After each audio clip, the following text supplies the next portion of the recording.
तो दादू आहे आमचा 8वीचा. काय नाव दादू तुझं? व्यंकेश. व्यंकेश दादा. तो पहिला विटीवर जाण्यासाठी तयार होत होता. त्याला मी 10 मिनिटं कन्व्हिन्स केलं आणि तो आता विटीवर जाण्याचा थांबणार आहे. थांबणार दादू? हो, नक्कीच ना? नक्कीच. कोणाजवळ थांबणार? पैशावर. फुईजवळ. नक्कीच. पक्का प्रॉमिस?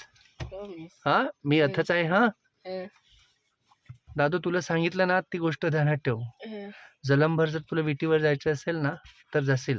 आणि शिकून काहीतरी बेस व्हायचं असेल ना, हं, पोलीस हो, सर हो, काहीतरी शिकून स्वतःचा व्यवसाय कर ना दादू.